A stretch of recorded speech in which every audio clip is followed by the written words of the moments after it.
नमस्कार मित्रों, आपका संसार मानस पर बहुत बहुत स्वागत है। महाभारत का युद्ध विश्व का सबसे बड़ा युद्ध था और इसमें बहुत सारे लोगों का नरसंहार हुआ था। ये तो बात सभी लोग जानते हैं। आज की वीडियो में हम भगवान श्री कृष्ण के द्वारा किए गए 5 ऐसे छल के बारे में आप लोगों को बताएंगे जिसके द्वारा कि पांडव महाभारत के युद्ध में विजयी हुए थे। सबसे पहले बात करते हैं भीष्म पितामह की।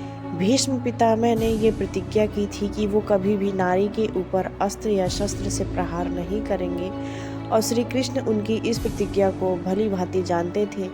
साथ ही साथ उन्होंने शिखंडी को अर्जुन को आगे करने के लिए कहा कि तुम उसे अपने रथ पर बिठाओ और उसके साथ ही भीष्म पितामह पर बाण चलाओ, क्योंकि जो शिखंडी था वो पूर्व जन्म में अम्बा थी और उसने ये प्रतिज्ञा ली थी कि वो भीष्म पितामह की मृत्यु का कारण बनेगी। और ऐसा ही होता है। अर्जुन शिखंडी को आगे करके भीष्म पितामह के ऊपर बाण चलाते हैं और उन्हें शरशैया पर लिटा देते हैं। दूसरे देखते हैं हम कि उन्होंने ऐसा कौन सा छल किया था। तो उन्होंने एक छल जयद्रथ वध के समय भी किया था। जब चक्रव्यूह की रचना करते समय अभिमन्यु को 7 महारथियों ने घेर कर बहुत ही निर्दयी तरीके से मारा था। उनमें से एक जयद्रथ भी था।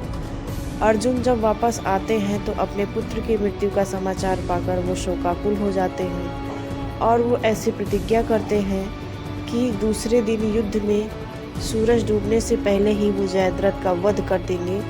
अगर वो ऐसा नहीं करते हैं तो वो अपने प्राणों का बलिदान कर देंगे और वीर गति को प्राप्त हो जाएंगे। जब दूसरे दिन ढलने वाला था और अर्जुन अपनी प्रतिज्ञा को पूरा करने में असमर्थ थे, तब यहाँ पर श्री कृष्ण को छोटा सा छल करना पड़ता है। वो अपने सुदर्शन चक्र को सूर्य के ऊपर छोड़ देते हैं, जिसके साथ ही दिन में अंधकार हो जाता है और जयद्रथ को ऐसा भ्रम हो जाता है कि अब तो संध्या काल अर्थात रात्रि का आगमन हो चुका है और अर्जुन अपनी प्रतिज्ञा नहीं कर सका पूरी।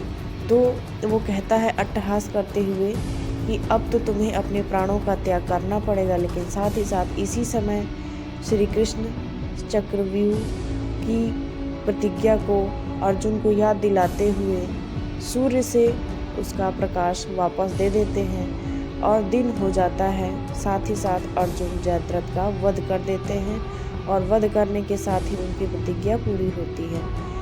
तीसरी, उन्होंने बर्बरीक के समय में छल किया।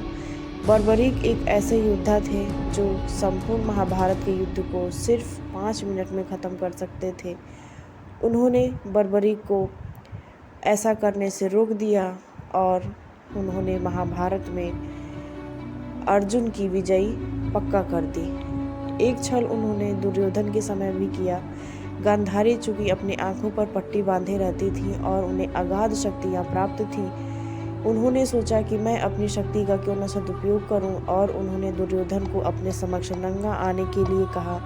लेकिन श्री कृष्ण बीच में आ जाते हैं और दुर्योधन को सलाह देते हैं कि अब तुम बच्चे नहीं रहे, अब तो तुम बड़े हो चुके हो, तुम अपनी माता के सामने ऐसे कैसे जाओगे। तो वो अपने कमर से निचले वाले भाग को पत्ते से ढक लेता है, केलों की, और उस अवस्था में गांधारी के समक्ष जाता है तो गांधारी अपना सिर पीट लेती है।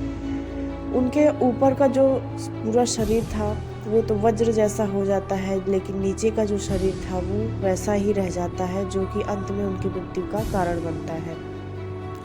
5वां छल उन्होंने कर्ण के साथ किया था, जब कर्ण कीचड़ में फंसे हुए थे और उन्होंने अर्जुन को उकसाया कि तुम इसी समय इनका वध कर दो, नहीं तो बाद में इनका वध करना बहुत ही अनिश्चित होगा, क्योंकि कर्ण बहुत ज़्यादा महारथी था। तो इस प्रकार अर्जुन उसका वध कर देते हैं। तो ये कुछ छल थे जिसके द्वारा पांडव विजयी हुए। बने रहे इस चैनल पर, मिलते हैं अगले वीडियो में नई जानकारी के साथ।